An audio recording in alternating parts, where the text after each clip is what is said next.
mente del troll.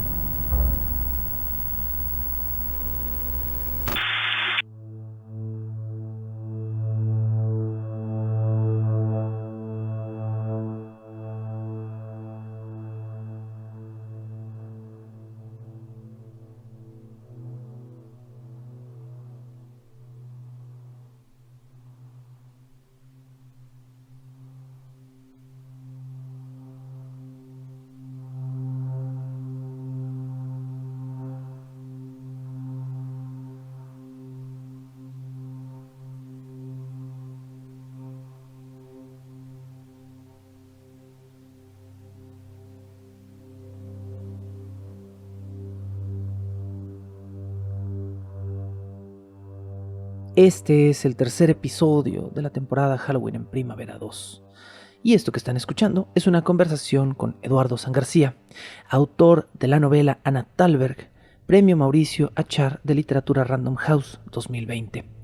Este episodio es sobre brujas y demonios. Pero como es la tradición en esta temporada, este episodio también es sobre algo real. Eduardo se inspira en libros de historia para escribir su novela ganadora y nos platica durante la siguiente hora por qué, cómo y con qué achaques la escribió.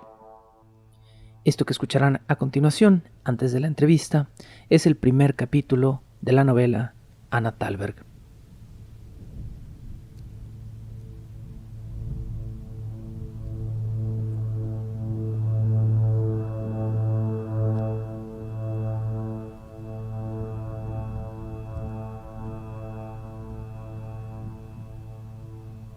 Entraron y la encadenaron, sin mediar palabra, sin explicación. Estaba acuclillada junto al fogón removiendo la leña, cuando dos hombres bajos y macizos como tejoneros echaron abajo la puerta de la choza y se lanzaron sobre Anna Thalberg, que, cualgamos sorprendido por la batida, se ve puesto en pie de un salto y con ojos muy abiertos los miró acercarse, arrebatarle de las manos la barra lamiscada por la herrumbre con la que atizaba el fuego y esgrimir frente a su rostro amilanado la orden de arresto con el sello del obispo como si fuera un talismán. Un amuleto capaz de brindarles protección contra sus malas artes y hacerles posible la faena de someterla. Arrojarle las manos a la espalda, cubrirle la cabeza con una vieja capucha y sacarla a rastras entre la muchedumbre de curiosos que ya se había reunido afuera de la choza para averiguar qué estaba sucediendo. Para mirar cómo los hombres la arrastraban, la alzaban en vilo y la arrojaban a la carreta cual casi fuera un fardo de heno o un saco de patatas como el que había en la cocina y del que Ana había sacado 3 poco antes, cuando dejó la rueca y se dispuso a preparar la cena para Klaus, a pelar patatas para el potaje que se quedó en la lumbre y que nadie se molestó en retirar, ni los hombres que se la llevaron sin decir agua va, ni los vecinos que entraron a saquear el mísero homenaje de la choza apenas la carreta se perdió de vista. Que hervirá y se quemará mucho antes que las ascuas se consuman, mucho antes de que Klaus regrese a labrar el campo, y en el largo trecho que separa las tierras comunales de su choza se ve asediado por las miradas de los aldeanos. Miradas que se esfumarán como moscas cuando él se las devuelva y que tornarán a posarse en sus espaldas apenas gira la cabeza, fisgando su vuelta a casa tal como fisgaron el resto de Ana. Los gritos sofocados por la capucha, la indolente violencia de los hombres que la arrojaron a la carreta, y más callados que una piedra, la subieron y emprendieron la marcha entre el rimero y los mirones que presenciaban los hechos con distintas cotas de lástima, de escándalo, de sonriente satisfacción, porque al fin se la llevaron. Al fin se hizo justicia, al fin recibirá el castigo que merece, aunque este pobre hombre deba sufrir en consecuencia.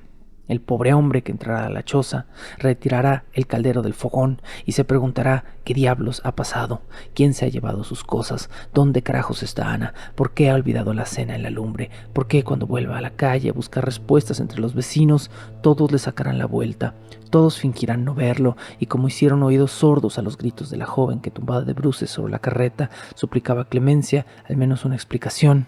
¿A dónde me llevan? ¿Quiénes son? ¿Qué es todo esto? Pero los hombres nada respondieron, solo la arrojaron a la carreta, fustigaron los caballos y emprendieron la marcha, seguidos de ojos de los vecinos, seguidos por los niños, por los perros que corriendo y jugueteando dieron vueltas en torno al coche que traqueteaba por la dura carretera de terracería hacia el camino de Wurzburgo, ciudad a la que Gerda había andado la semana pasada bajo el acoso del sol estival para clamar justicia. Porque no me callaré. Andaré las 7 millas hasta Wurzburgo y me echaré al suelo, besaré las botas de los examinadores y les diré lo que he visto, lo que ha visto la gente de Eisingen. A la rufa, a la fuereña, la de ojos amielados como lobo, la de piel jaspeada de pecas cual serpiente ponzoñosa. Lo que creyeron ver a la luz de la luna, a la sombra del bosque, a la vera del río. Los rumores que salpicaban la charla junto al pilón mientras lavaban la ropa. Ella, ¿quién sino? La mujer que trajo Klaus de Walden. Lo que vieron las mujeres en los ojos de sus maridos apenas la mujer llegó al pueblo, lo que la propia Gerda descubrió en los ojos de su hombre, aquello que la motivó a caminar hasta la ciudad, hasta la fuente de las 4 bocas frente al edificio del ayuntamiento, en cuyo brocal se sentó a beber agua y a mirar sin comprender la lenta revolución de las manecillas en el reloj de la torre. Atenta a las personas que entraban y salían del edificio, a la muchedumbre de civiles y eclesiásticos, entre los que reconoció la crasa figura del examinador Melchior Volgel, a cuyos pies se postró para lanzar la acusación, para culpar a su vecina de maldades tan variadas como la muerte de los niños en sus brezos y la sequía que azotaba la región desde hace un año, para convencerlo de que le enviara a sus lacayos hasta Eisingen a investigar y reunir testimonios, a entrar por la fuerza en la choza de Ana y tumbarla sobre la tosca tabla que le serviría de mesa para encadenarla, cubrirle la cabeza con una vieja capucha que olía a sudor y saliva rancios y sacarla a rastras frente a los vecinos, que no movieron ni un músculo en su auxilio, porque se habían acercado solo para ver, no para intervenir, no para impedir que fuese lanzada hacia la carreta, ni para retirar del fuego la cena de Klaus, que con el horcón al hombro y el sudor perlándole la frente, mirará más allá de aquella carreta desde los campos de labranza sin sospechar que en ella se llevaban a su mujer, y cuando vuelva a la aldea se encontrará su choza saqueada, la cena en el fuego. Los vecinos, reacios a contarle que vinieron de Wurzburgo y se la llevaron en una carreta a la que niños y perros siguieron hasta las puertas de la aldea, donde el interés se les perdió y pasaron a otra cosa, a otro juego, abandonándola a la buena de Dios sin más consuelo que rezar durante 7 millas de miedo y confusión, de dolor y sofoco causados por una capucha y por una bota bien plantada sobre su espalda, desde que partieron de la aldea hasta que cruzaron el puente de piedra sobre el Meno, adelgazado por la sequía, deteniéndose al fin frente a la torre de la guardia, cuya puerta esperaba Vogel en persona, el examinador con el que Gerda había acusado a Ana días antes mientras caminaba por entre el ayuntamiento y la plaza del mercado en dirección a la capilla de María, aunque Gerda fingiría ignorar lo que sucedió frente a su vecina, y cuando Klaus llame a su puerta y le pregunte, dirá que no salió de casa en todo el día por culpa de la gota. El pobre Klaus, que vagará de choza en choza preguntándose por su mujer sin obtener respuesta, sin conseguir más que evasivas y miradas de compasión, de burla, de venganza, porque yo la acusé. Porque una tarde en la que Gerda volvía de la recoba, encontró a su marido apoyado en la cerca, contemplando a esa intrusa con un brillo que jamás afloró en sus ojos, cuando era ella a quien miraba. Ni siquiera de más joven la había mirado así, y ni siquiera menos gruesa o cuando tenía más dientes. Yo la acusé. Yo caminé hasta Wurzburgo, hasta la torre en cuyas sombras internaron a la prisionera, arrastrándola a través de puertas y escaleras que ascendían en espiral hasta el calor de una prisión inmunda, donde el aire era apenas respirable, una pequeña celda donde los hombres la arrojaron de bruces tras quitarle la capucha, pero no las esposas, impidiéndole meter las manos para evitar el golpe seco contra la piedra desnuda, golpe que la liberó por un momento de plegarias y temores, del afán de comprender, de respirar, de la esperanza de abrir los ojos hasta hallarse de vuelta en casa. Porque esto debe ser un sueño. La idea le surgió de pronto en algún rincón de la cabeza, como si tal pensamiento no le perteneciera, como si alguien se lo hubiera susurrado, o como si, tras sopesarlo brevemente, acabara por aceptarlo como lo más plausible. Sí, solo era un sueño. Ella sigue en casa, dormida, se quedó dormida. Klaus volverá en cualquier momento. Le tocará el hombro y la reprenderá por dormirse sin preparar antes la cena. Luego comerán unas gachas preparadas con premura, se irán a la cama y ella inevitablemente se despeñará de vuelta en ese sueño. Estaré de nuevo en esta celda sofocada, oscura. Nunca más podré dormir sin miedo, nunca más querré soñar de nuevo. Y aquel nuevo pensamiento intruso la hizo reír. La hizo reír, pero sin saber muy bien por qué. porque no podía contener la risa. Se carcajeó hasta doblarse de dolor, hasta hacer que sus captores se perdieran la compostura, se miraran uno al otro, se santiguaran con prisa y salieran corriendo de la celda rumbo a la covachuela del exterminador aquel enorme ogro con el que Gerda había entrevistado la semana pasada, cuando fue a la ciudad con un deseo de venganza, que encontrara solaz en idas y venidas de Klaus por la aldea en busca de su mujer, en las puertas cerradas que no se abrirán a pesar de los fuertes golpes, a pesar de la angustia creciente del hombre que de improviso se hallará solo a la mitad de la noche y a la mitad de una aldea retraída, arrinconada cual bestia temerosa para evitar todo contacto con él, haciéndole pensar que es víctima de un sortilegio, que todos en la aldea están muertos, que Ana también ha muerto, o quizá que el muerto es él y que ha retornado. Por eso me temen. Por eso nadie quiere verme, nadie quiere escucharme. Y con esta sensación de pesadilla, seguirá aporreando puertas, seguirá penando por las calles de Eisingen, hasta que un mocetón lo saque de su angustia para sumirlo en el horror al revelarle que se llevaron a su esposa a Wurzburgo, acusada de brujería. Bajo el puente del troll.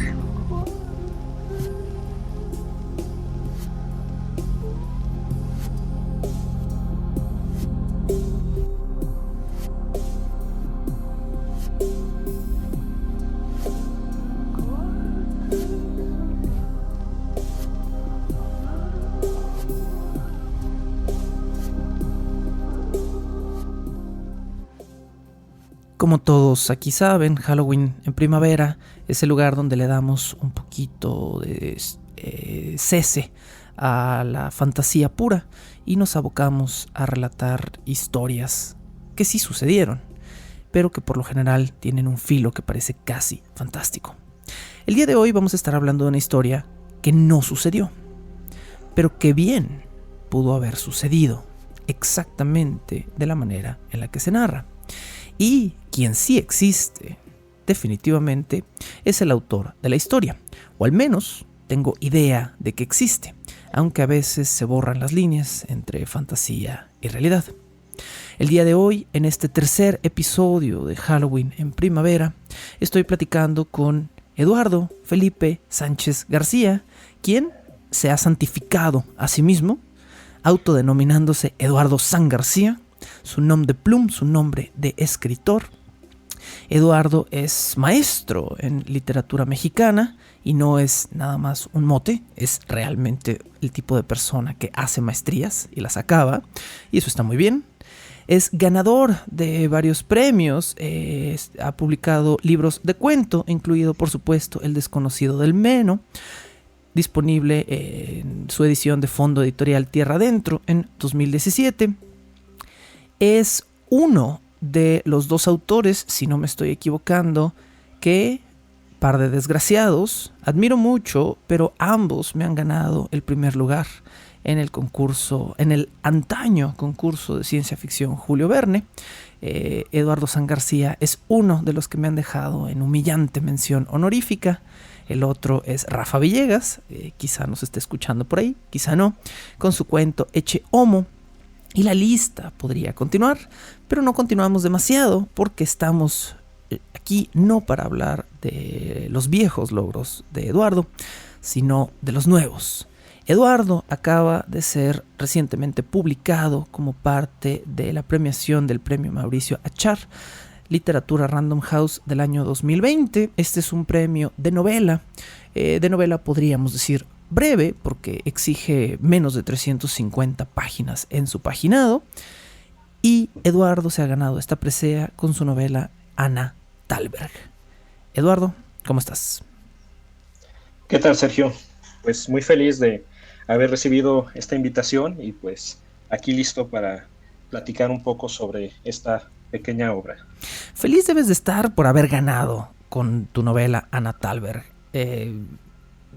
Eduardo, yo sé que eres un hombre de pocas palabras, no solo en entrevistas, sé que lo eres también en tu literatura, sé que eres un hombre de cuento, casi siempre. Eso pues es extraño porque estamos aquí para hablar de un premio que te ganaste en una novela. Un poco antes de iniciar esta grabación, tú me decías, bueno, eso es relativo, ¿no? Es relativo, que es el cuento largo, la novela corta, es algo que se ha discutido por mucho tiempo, claro que tiene sus reglas, pero yo quiero arrancar esta entrevista con una pregunta un poquito enfocada más hacia la intimidad de lo que fue para ti someter esta novela al premio. Tú eres principalmente un autor de cuento, no busco encasillarte de ninguna manera, pero dentro de lo que te conozco lo eres, y de repente te ganas este premio de novela. ¿Qué pasó ahí? ¿Ya habías estado intentando por algunos años hacer novela? ¿Esto ya iba encaminado hacia allá? ¿O de repente te topas con un relato que es tan inalcanzable en sus bordes, tan inacabable, que de repente dices, bueno, esto se perfila para más páginas de las pensadas, esto cuadra y entonces puedo convertirlo en una novela? ¿Cómo sucede esto?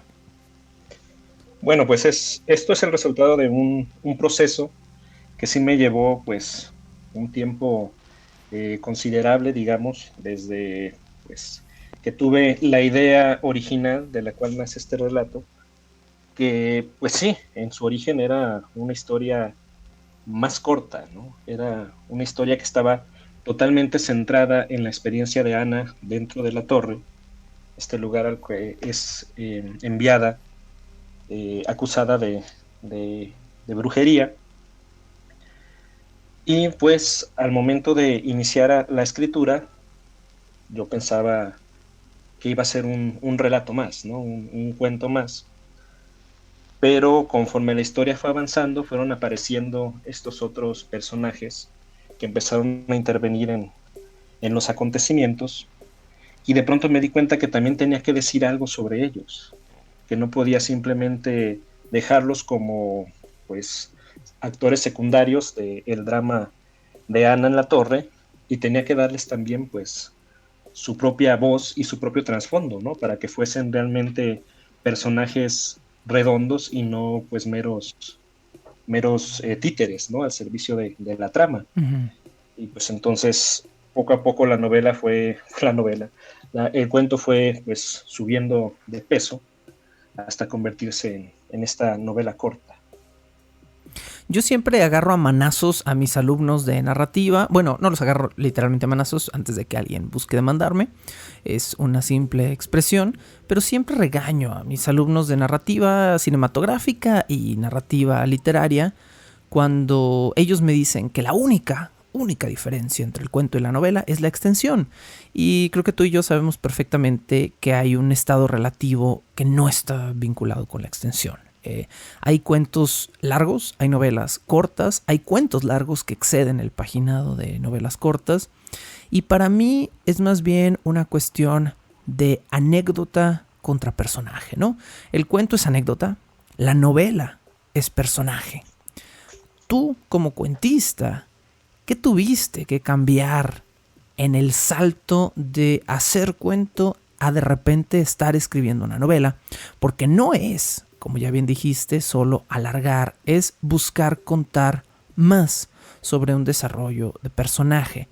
¿Te ganó entonces el peso de la historia de Ana o de la historia de estos personajes periféricos más que el peso de la anécdota de la tortura de Ana? Así es. Justamente podría yo decir que ese fue el matiz que cambió, ¿no? Al momento de convertirse esto, pasar de ser un mero relato a convertirse en una novela corta, pues tuvo que cambiar esta perspectiva justamente, de centrarse en los acontecimientos, en aquella experiencia terrible de la tortura y pues la muerte en la hoguera, a centrarse justamente en la vida de los personajes. Así que creo que en eso tienes toda la razón al regañar a tus alumnos, ¿no? Porque sí es no solamente la extensión, sino también pues es dónde pones tú el matiz, qué es lo que te interesa más. Centrarte en lo que sucede, en la trama, digamos, o centrarte pues en la vida de estos personajes que empiezan a poblar las páginas. Y a manera de simple morbo popular, vamos a llamarlo, qué sabroso o qué tan no sabroso se siente que de repente Fernanda Melchor y Cristina Rivera Garza, dos de las autoras de más peso en este país, te chuleen una novela donde tú como hombre tienes una protagonista femenina? ¿Qué se siente ese piropo hermoso? Bueno, pues yo creo que es la mejor prueba que podría tener de que estoy abordando el tema de manera significativa y pues de manera respetuosa, ¿no? Porque pues la misma temática de la obra podría prestarse para otro tipo de cuestiones, pero pues el hecho de que estas novelistas, estas escritoras, se acerquen a la obra y pues encuentren en ella el valor, pues me dice que no erré en ese balance, ¿no? De no pasar a otro tipo de cuestiones, sino pues ser respetuoso con la temática. Te ganó a ratos el morbo y el torture porn, por llamarlo de alguna manera, ¿no? Como te ganó a ratos el gore y la violencia de tu propio tema, porque digo, hay que decirlo para las personas que nos estén escuchando y que no hayan leído Anna Thalberg todavía. Esta es una novela sobre tortura y sufrimiento. Si vamos a ponerle un tema, este sería el tema predominante, al menos yo creo que 130 de las buenas 180 o 140 de las 180 páginas son momentos de descripciones muy vívidas de los objetos de tortura o de los momentos de confesión o de cómo un inquisidor obtiene vilmente una confesión falsa o verdadera, etc. Hubo momentos en los que tuviste que editar, sacar, bajar la mano o al contrario, la historia siempre fue como muy velada y tuviste que agregar más acción sobre el tiempo del relato. ¿Cómo fue aquí tu balance? Bueno, en este caso creo yo que sí hubo algunas cuestiones que tuve que cambiar, pues tratando de buscar un equilibrio, de nuevo utilizo esta palabra, tratando de buscar un equilibrio entre lo que la historia necesitaba y pues la simple descripción de hechos tremebundos para pues escandalizar al posible lector, ¿no?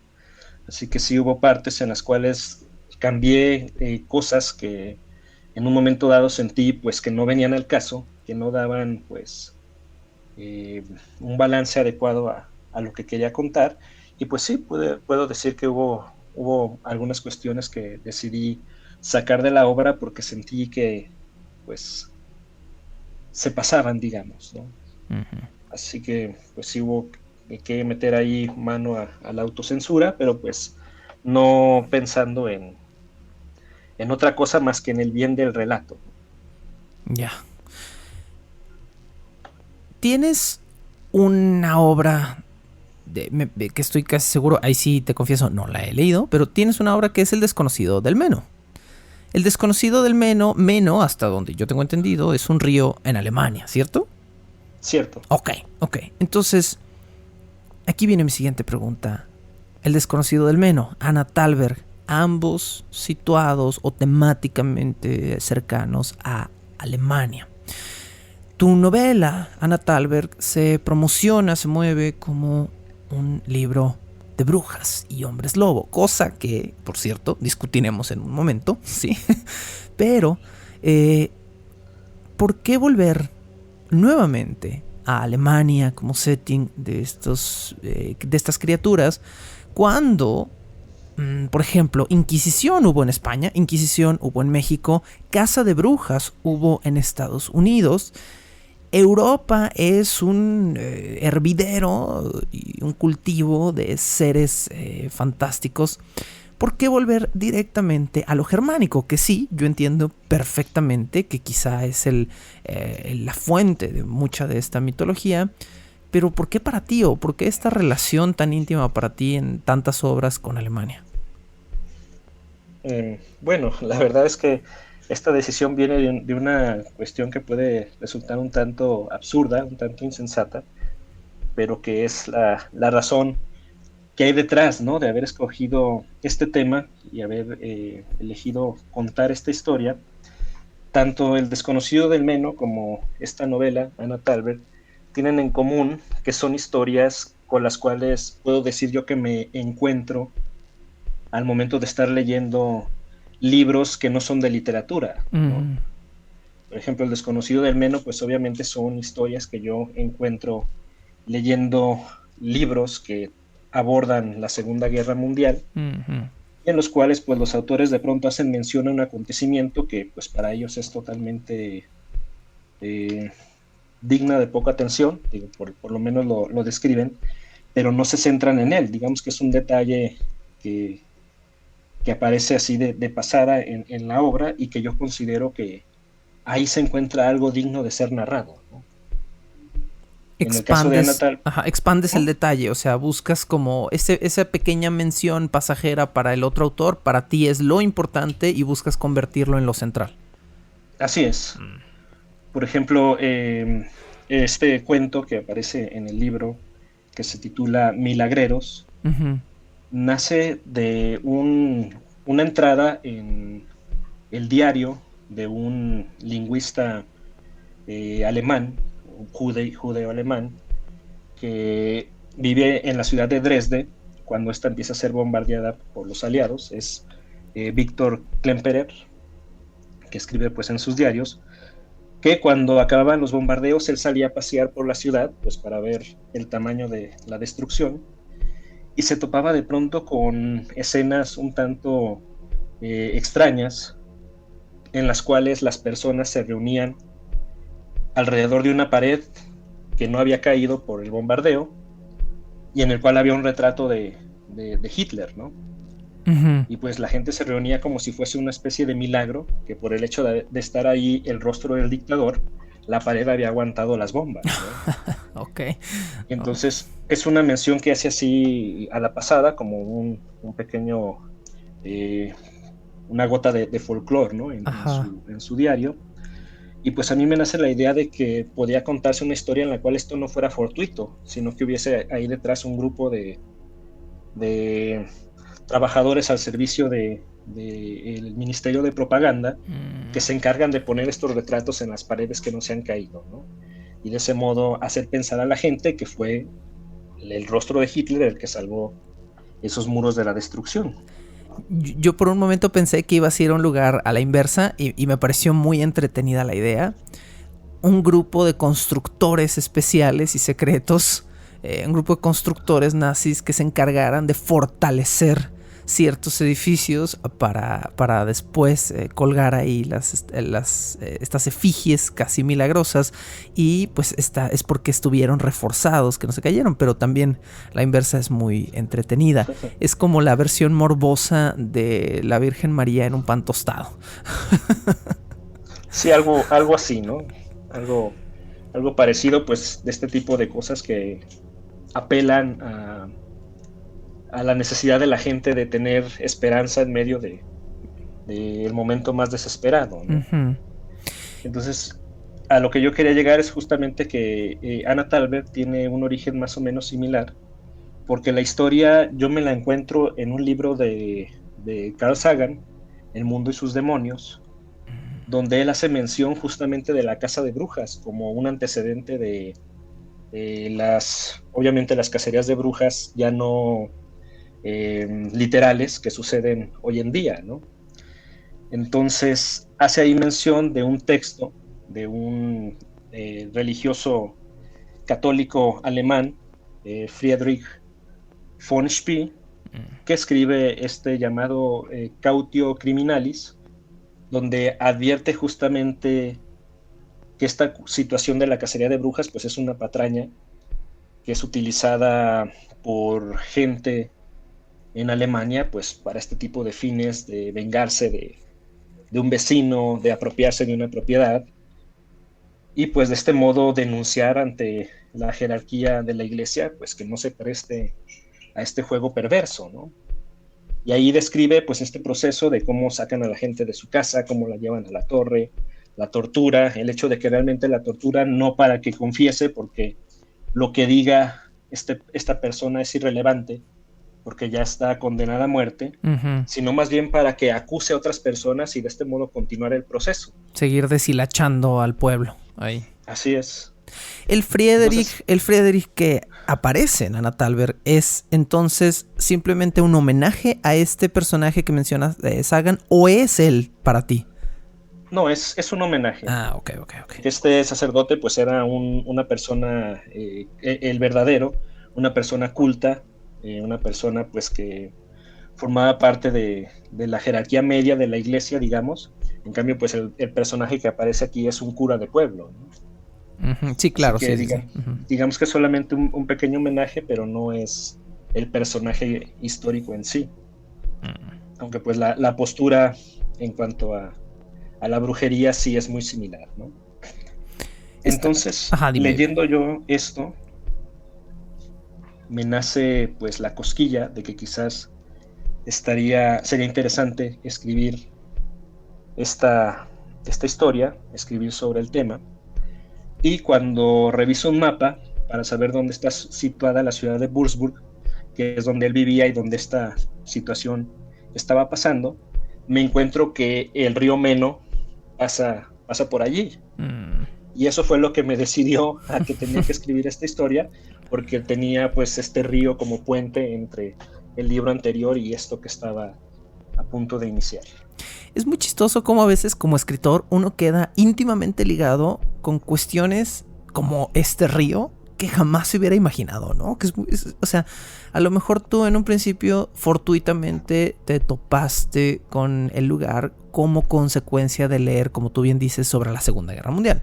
Y en esta ocasión es la coincidencia, otra vez con la misma región geográfica, lo que te hace volver de alguna manera a convencerte de hacer algo con esta historia, ¿no? Entonces hay una vinculación chistosa y muy fortuita de cómo a veces los temas que nos apasionan nos terminan llevando a lugares que no estábamos esperando, pero que terminan siendo parte de nuestra creación o nuestra literatura, ¿no? Así es. Si uno consideraría que es una insensatez, pero es la realidad, ¿no? Escribí esa historia solamente porque el río también atravesaba la ciudad. No le digas eso a los que te premian ni a los editores, ¿no es cierto? No. Ajá.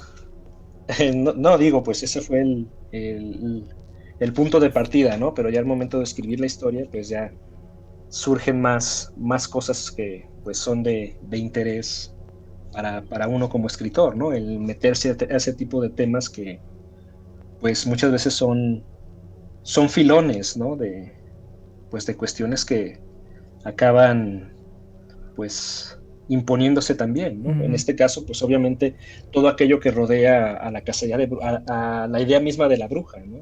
Lo que se creía que hacían, la manera en la cual uno podía darse cuenta de que se hallaba ante una bruja, todo este tipo de cosas que pues también hay muchos tratados de ese tiempo que dan cuenta de todo esto, ¿no? Y uno se dice, pues, como que la literatura fantástica es cosa de los últimos siglos, ¿no? Si ahí está todo eso que, pues, es una imaginación perversa, pero pues de todos modos bastante rica, ¿no? Claro, era una imaginación muy rica, pero muy maliciosa, ¿no? De imaginar para condenar, ¿no? Que pues obviamente esto era lo terrible. No sé si te hayas topado en tus lecturas con Los Diablos de Loudun de Aldous Huxley en alguna ocasión, pero es un caso real en Europa de un sacerdote que básicamente por acostarse con la persona equivocada, que siendo un sacerdote era casi cualquier persona, ¿verdad?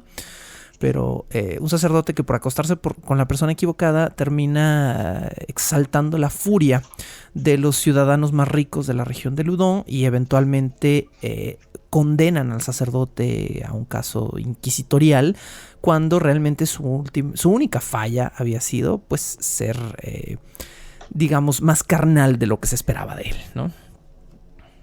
Sí, el libro en sí no lo he leído, pero el caso sí me encontré con él al momento de hacer esta investigación, e incluso la marca del diablo que aparece en las páginas del libro, pues es sacada de un documento que supuestamente le le confiscaron a este sacerdote, ¿no? En el cual aparecían la firma de 7 o 9 demonios. Sí. Y pues entre ellas está esta que es la de Lucifer, ¿no? Ya decía yo que por ahí sí vas a estar familiarizado con el caso. Esto me lleva a una pregunta que no tenía preparada, pero que es a razón de todo lo que has dicho. Tú sabes perfectamente que el abuelo Borges decía que para producir un buen cuento hay que leer casi lo sextuple o lo septuple, ¿no? Él decía, bueno, ¿quieres hacer una buena novela? Lee 7 grandes novelas. ¿Quieres hacer un buen cuento? Bueno, lee 7 buenos cuentos. Y él tenía su propia...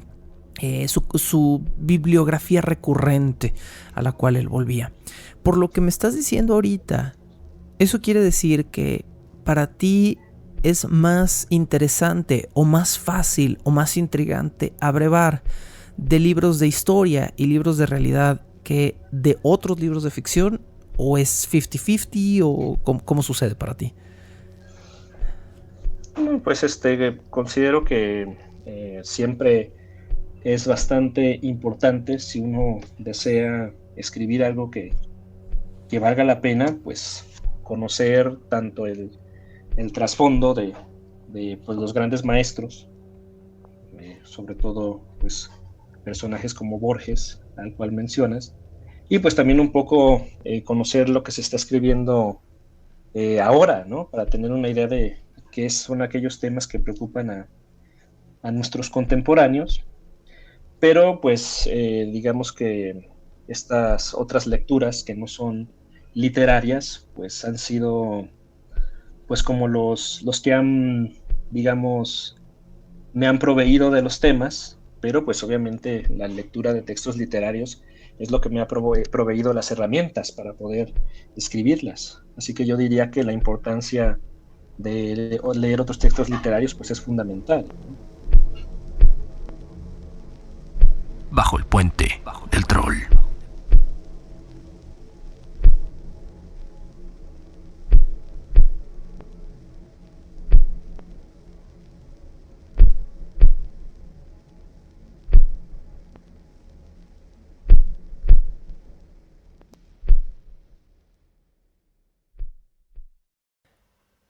Vamos platicando un poquito sobre cuestiones de formato, porque hay que decirlo, tu libro tiene un formato extraño.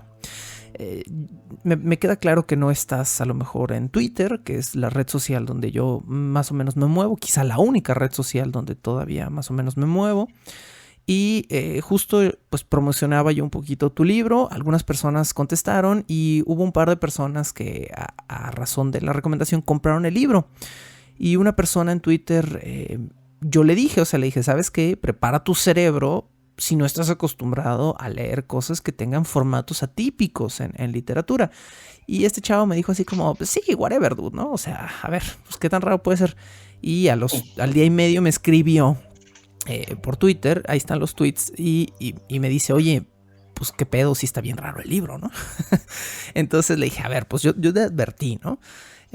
Y estaba muy interesada, pero también estaba muy intrigada esta persona con la que yo platicaba sobre las diferencias en el formato.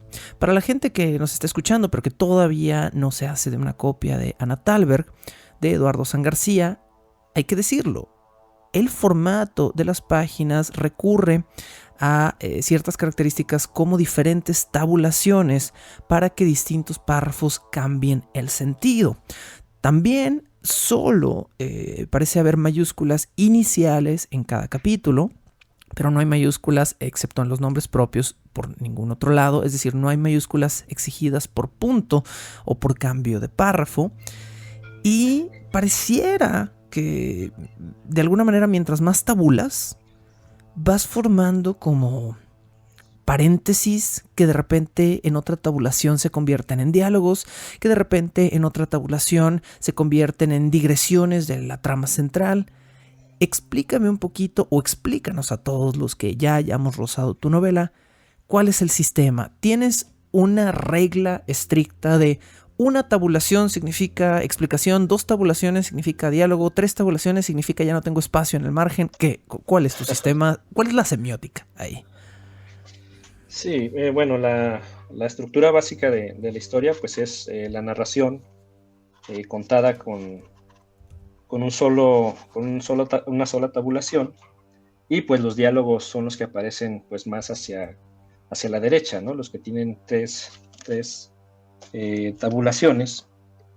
Y pues esto más bien es por conveniencia de, de la historia, ¿no? Porque sea pues un poco más eh, digerible, digamos, que sea más fácil agarrar el rollo por parte del lector una vez que pues aprende estas reglas. Porque en un principio, cuando yo estaba empezando a escribir esta obra, acababa de leer más o menos por ese tiempo una novela que pues en su momento me obsesionó mucho, que es Las Puertas del Paraíso, de un autor polaco, Jerzy Andrzejewski, creo que así es su apellido, o más bien así es como se pronuncia. Y pues es una novela que aborda esta cuestión de la famosa cruzada de los niños, pues también haciendo un juego formal bastante interesante. La novela se desarrolla en 2 párrafos. Uno de ellos pues abarca algo así como 100 páginas, Oh. y el segundo párrafo es de 5 palabras, ¿no? Sí, una cosa bastante atípica, y pues desde mi punto de vista bastante bien lograda. Y pues al iniciar esta novela quise hacer ese ejercicio, ¿no? Intentar replicar esta estructura, pero conforme le iba escribiendo me fui topando con algunos problemas de mi propia, de la propia materia que estaba yo trabajando, que me hicieron cambiar un poco esta idea de hacer pues un solo texto con un solo párrafo que abarcara toda la novela, y pues darle este aire, ¿no? Que permitiera respirar el texto, que permitiera pues reconocer las voces que intervienen, y pues que fuese menos pesado visualmente al momento de ver la página, ¿no? Déjame decirte algo, Eduardo, y esta no es una pregunta, es una afirmación amistosa de parte de uno de tus lectores. Cuando dices, quise hacer más sencillo la lectura de un texto sobre tortura y caos, imitando el estilo de un extraño autor polaco que no sabe separar párrafos, estás mintiendo. Esto no hace más sencilla la lectura, Eduardo. Tu sistema es peculiar y hace que la lectura sea extraña. Hay una cadencia, hay una constancia muy interesante en Anna Thalberg. El texto de alguna manera pide ser continuado.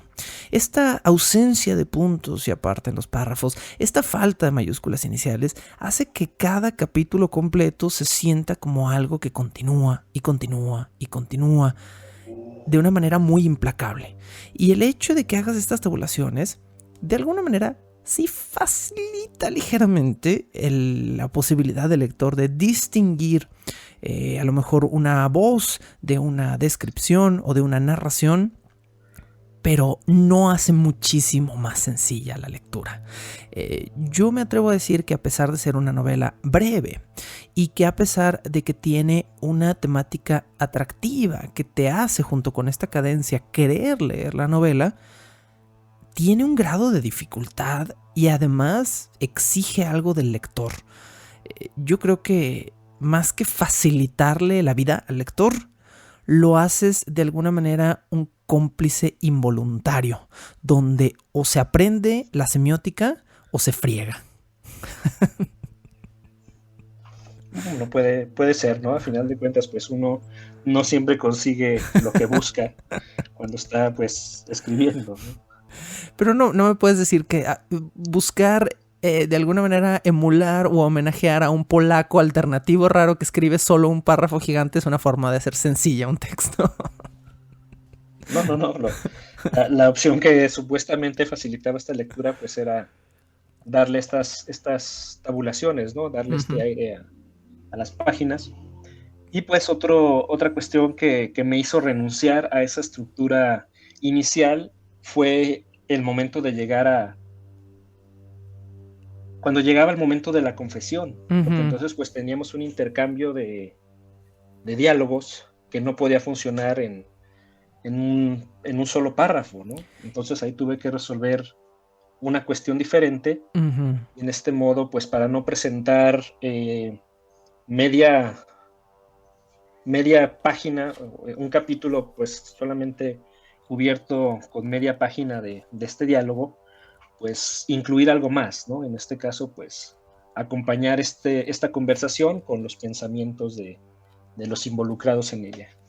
Estás haciendo, por supuesto, referencia al capítulo 7, me parece, de la novela, página 89, donde de repente el formato cambia y se vuelve a doble columna, ¿cierto? Cierto. Este momento para mí fue mm, una, un puente agradable. Lo sentí como si estuvieras componiendo una canción, una melodía, donde ya estableciste verso y coro y de repente hace falta un cambio para que haya un respiro y el lector pueda volver más tarde al ritmo. Y este capítulo yo lo sentí y lo marqué en mis notas como una especie de bridge musical, como de puente musical, donde cambias un poco la melodía, donde cambias un poco el ritmo. Y creo que es uno de los cambios de formato que se me hicieron más atractivos y más interesantes de la novela. Ahora, aquí también tomas algunas decisiones peculiares. Por ejemplo, no haces que se ajusten las dos columnas exactamente a donde termina de hablar una voz y donde comienza la otra. Entonces el lector de alguna manera tiene que intuir en qué momento responde de Ana, en qué momento habla el sacerdote y además bañas ciertos puntos de las páginas de puntos suspensivos, que más que ser puntos suspensivos son como una balacera de gángster neoyorquino, porque son muchísimos. Y entonces aquí también creo que haces algo que yo no creo que sea incidental y yo no creo que sea inocente, que es de nuevo exiges la participación de un lector diciéndole, a ver hijo, pon atención, porque no te voy a poner el final del parrafito donde va la respuesta, no, estos personajes van a hablar casi el uno encima de otro y tienes que ir brincando los ojos de una columna a otra para que la lectura fluya de un lado a otro. Esta idea de no separar o no aclarar exactamente los finales y los principios del diálogo de cada uno fue intencional o vino con el mismo ritmo que ya tenías o no sé, incluso de repente siento que cambia el tamaño de la tipografía dependiendo de quién esté hablando y a veces contesta un personaje que tenía una tipografía pequeña, contesta con una más grande. Hay todo un juego, creo que hay más de lo que nos estás diciendo ahí.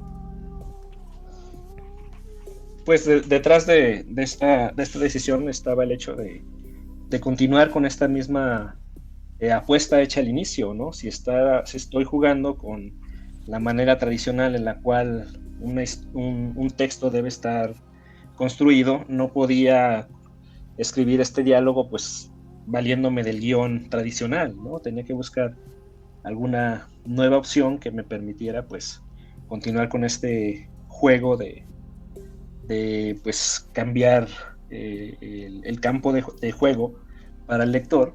Y entonces es cuando se me ocurrió esta solución de las dos columnas, ¿no? Justamente porque haber continuado con la misma estructura que había iniciado pues en los primeros capítulos de esta novela, me hubiese dejado todo este capítulo con solamente la mitad de las hojas llenas, ¿no? Y pues en la otra mitad el vacío.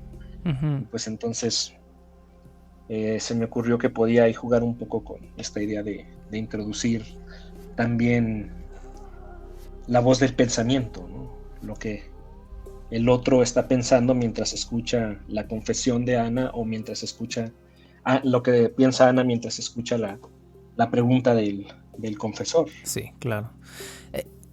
detrás, y esto lo digo obviamente a manera de broma, pero amiguitos que nos escuchan, detrás de todo escritor creativo que busca hacer estructuras muy peculiares con su libro, hay un desasosiego total frente a la idea de querer usar el guión largo para hacer diálogos. Esa es la verdad. A los autores no les gusta usar guión. Si podemos aventarnos un Saramago, si podemos aventarnos un Farabeo por acá, si podemos hacer un chilaquil, todo lo que se puede hacer en vez de usar un guión largo, ese es el secreto. Bueno. Así es. El tiempo de tu relato, ¿no? Hablando en esta diferencia, ¿no? Del tiempo de la historia y el tiempo del relato. Tu tiempo de la historia en Anna Thalberg, Eduardo, es muy breve. La anécdota en sí es algo que se puede contar en un par de oraciones. Ana es arrestada, Ana es interrogada, a Ana la torturan, Ana confía, ¿sí? Pero tu tiempo del relato está extendido. Entre la introspectiva y las historias, todo, hay casi 200 páginas de texto que, aunque son fluidas, son una extensión de un momento.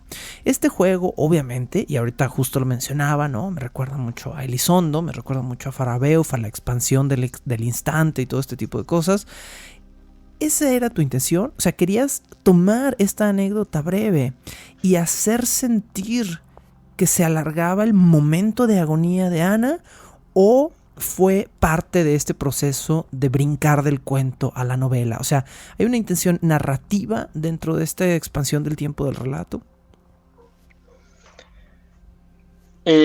Uno de los problemas con los que me enfrenté al momento de escribir esta historia era justamente el hecho de que sabíamos perfectamente cómo iba a terminar esto, ¿no? O sea, no había ninguna duda de que quien cayera preso en las garras de la Inquisición, pues acababa en la hoguera casi de manera automática, ¿no? La historia nos dice que fueron contados los que llegaron a recibir una absolución, y la mayoría pues acabaron en las hogueras o en las otras maneras de llevar a cabo las ejecuciones. Así que pues, si el lector de entrada ya debía saber que no había otro destino que la muerte, y pues así también lo menciono en varios momentos del libro, en el cual se insiste constantemente de que no hay escape y Ana va a morir. La pregunta era entonces cómo hacer este relato interesante, ¿no? ¿Qué más podía decirse acerca de esta situación para que, a pesar de que ya conozcamos cuál es el desenlace, hubiese un interés en seguir la trama? Y pues ahí la intención era justamente hablar de todo este mundo que rodeaba pues a estas creencias en la brujería, a estos juicios que se hacían a campesinos, sobre todo, acusados de ser hombres lobo, de ser brujos y demás, y que en el fondo pues era solamente la expresión de toda esta efervescencia social que existía en ese tiempo, ¿no? Yo te confieso que precisamente por el motivo que mencionas, o sea, es decir, precisamente porque el final inquisitorial era obvio, de alguna manera, yo me imaginé un final totalmente distinto. Cuando iba como al 75%, 80% de leer tu libro, yo dije, no, esto no puede acabar como uno esperaría que acabe, ¿no? Y mi mente a lo mejor mucho más cinematográfica fue a visitar un lugar muy distinto. Ahora, yo también esperaba un final fantástico y no estoy seguro de si me lo diste. Y ojo, no estoy diciendo fantástico en el sentido de maravilloso, sino fantástico en el sentido de fantasioso, ¿no? O sea, yo esperaba que de repente hicieras una irrupción agresiva de fantasía en tu realidad. Y de alguna manera hay una especie de irrupción, o no sé, no quiero discutir tu final, más adelantito lo platicaremos si quieres de una manera muy velada, ¿no? Para que la gente tenga por qué llegar hasta el final, pero también, como tú bien dices, ¿no? Este no es el tipo de novela del final sorpresa, esto no es sospechosos comunes, esto no es un thriller donde al final necesitas saber quién es el asesino. Los asesinos están muy claros y muy presentes desde el principio de la novela, ¿no? Y es la Iglesia Católica, básicamente. Pero yo sí esperaba que hicieras un giro dramático y fantástico al final, y yo casi lo veía. O sea, yo dije, pues este vato es un autor fantástico, ¿no? O sea, me va a meter ahí una jiribilla, y yo casi la ansiaba. Y cuando no me la diste, curiosamente, me sorprendiste, ¿sí? Entonces, este final que tú pensabas a lo mejor tan esperado, para mí fue muy inesperado, porque lo esperaba. No sé si lo que acabo de decir tiene sentido. Sí, sí, Sí. sí, sí entiendo. Ok. Me voy a meter un poquito ahora con tu ritual personal. Vamos al morbo del ritual de escritor de Eduardo. ¿Cómo escribes? Y de entrada, ¿existe un ritual? ¿Eres el tipo de escritor súper disciplinado que escribe 2 horas diarias o 1 hora diaria o cada fin de semana o después de las 8 ya no bebes y solo escribes? ¿O eres caótico? ¿Eres un autor de inspiración que es como ahorita tengo la idea y ahorita la tengo que sacar y si no la saco ahorita luego no sale? Tu vida familiar, porque además eres un hombre de familia y de familia no particularmente pequeña, aunque tampoco enorme, pero tu vida de familia te permite realmente ser organizado con tu literatura, o eres un cagadero al momento de escribir. Pues creo más bien yo que la segunda opción es la correcta. Ok, bueno, tú La me verdad es dirás. que no, no soy nada disciplinado en esta cuestión, o al menos no el momento en el cual estoy empezando algo nuevo, ¿no? Digamos que sí, en una primera fase, pues sí soy más bien un hombre de intuiciones, de pues encontrar estas historias enterradas en libros, en lo que la gente comenta, ese tipo de situaciones en las cuales de pronto algo salta a la vista que me dice, aquí hay algo que contar, ¿no? Porque pues así de que yo me siente de pronto en el escritorio y no me levante hasta tener una sinopsis de la historia que me gustaría escribir, pues no es así como funciono. Más bien yo creo que la disciplina realmente llega cuando aquel golpe de inspiración ya apareció y ya se fue, y ahora queda pues trabajar aquello que, que la inspiración ha entregado. Y entonces sí, pues hay que dedicarle horas a esta situación. Y pues por fortuna hasta ahora pues no, esta cuestión de lo familiar pues no se ha metido, ¿no? Con esta necesidad que tengo pues de pronto de tomarme, qué sé yo, todas las noches de un mes para poder pulir un texto, pues hasta ahora la suerte me ha permitido poder hacerlo. La suerte y tu esposa, que muy Claro. consideradamente está abandonando todo ese tiempo contigo en todas esas noches que tú estás escribiendo, mientras ella te mira de reojo y dice sí. Sí, sí. A ella también se lo agradecemos mucho. Volvamos un pequeño momento a esto que yo te comentaba en la pregunta anterior, que es el género, el tono de Anna Thalberg, específicamente el género. El libro se vende de alguna manera, como yo te mencionaba antes, como un libro que promociona este aspecto de brujas y hombres lobo, ¿no? O sea, si tú agarras el libro, lo volteas y las primeras palabras que brincan en la descripción del libro es brujas, hombres lobo, espíritus familiares y hasta un demonio que teologiza se dan cita en estas páginas, pero su presencia es insuficiente para ocultar el verdadero horror, la inhumanidad de las instituciones y la maldad arbitraria que anida en el corazón del ser humano. Cuando yo leo esta sinopsis al reverso del libro, yo pienso que este es un libro de fantasía. Todavía, después de haber terminado el libro, tengo mis dudas. Ahora, te dejo a ti la oportunidad absoluta de aclararlo o no aclararlo de manera voluntaria, si solo quieres comentar periféricamente al respecto, pero yo siento que el libro tiene una intención velada de ser fantástico. Habrá quien podrá argumentar por ciertas cuestiones del final del libro que verdaderamente existen las brujas, y habrá quien podrá argumentar por ciertas cuestiones que suceden con otros personajes periféricos que verdaderamente hay hombres lobo en este libro, y al mismo tiempo tú jamás lo terminas de afirmar. ¿Te atreverías a decir que Anna Thalberg es fantasía, que no lo es, o te gusta esta posible ambigüedad? Pues yo pensaría así de manera bastante tajante que el libro no lo es, Ok. pero pues sí aparecen por ahí algunos elementos, ¿no? Pero entonces eso no es, o sea, no Digamos que, ¿cómo? No, digo, no puedes, o sea, es decir, a lo mejor puedes jugar un poco el juego del realismo mágico de, ok, no es exactamente fantástico que haya un tigre debajo de la secadora, pero no es exactamente normal.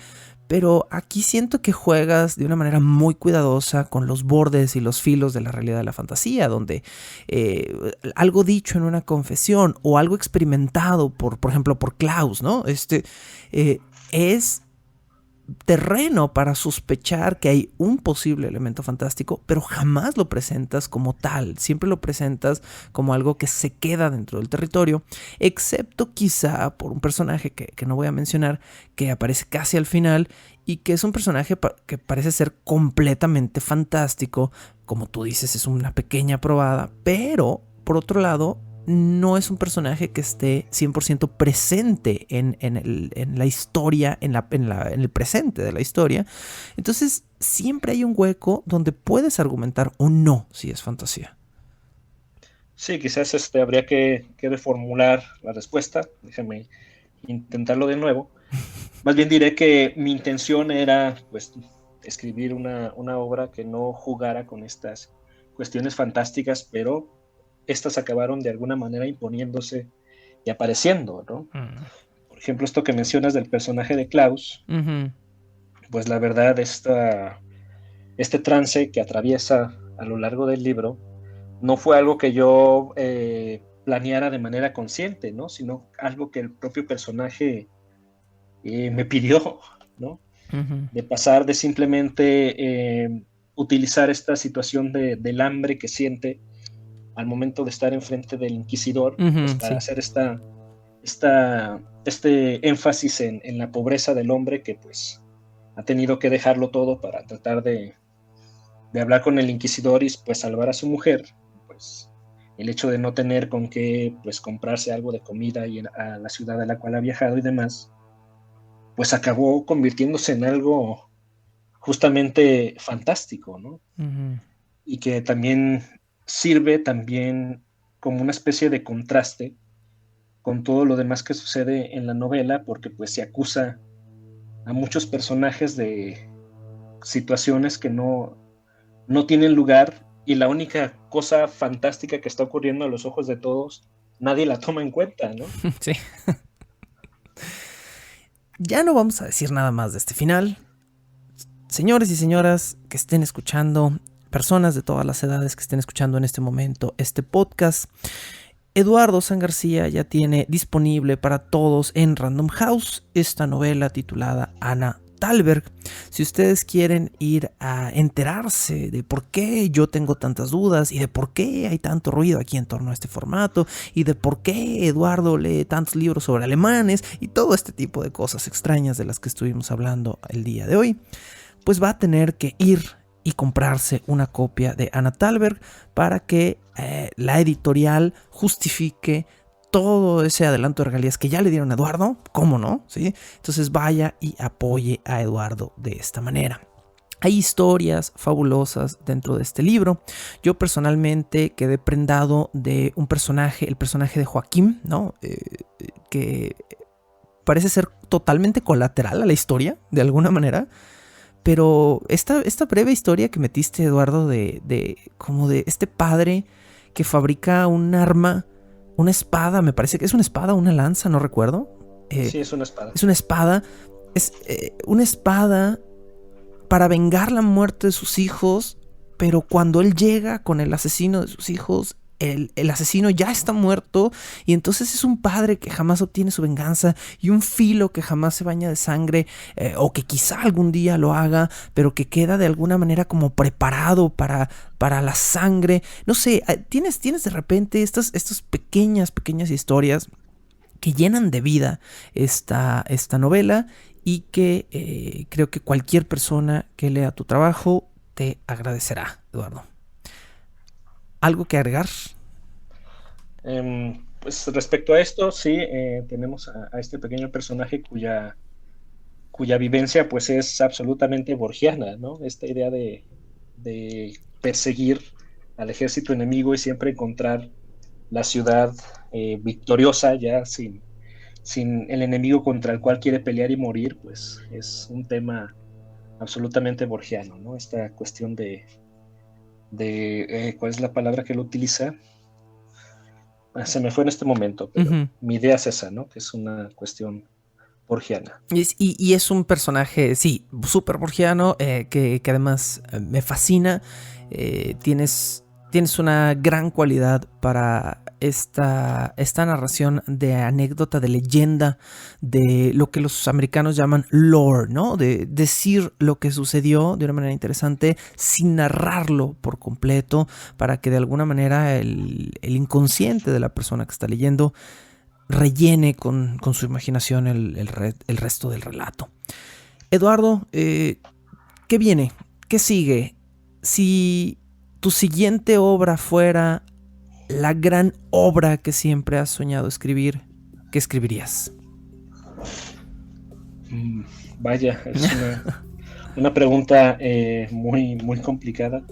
La verdad es que mi intención, desde el momento mismo en el cual empecé a escribir, el momento en el cual me interesé por escribir un libro, creo que lo he comentado ya en otros sitios, fue pues el hecho de conmover a las personas de la misma manera en la cual un libro en mi juventud me conmovió a mí, ¿no? Así que lo que yo desearía al escribir mi próximo libro, sin centrarme tanto en el tema, sería eso, ¿no? Que transmita emoción a los lectores, que los haga sentirse pues dichosos de haber leído ese libro, y pues sobre todo que le surgiera ahí a alguien la espinita también de a su vez escribir algo, ¿no?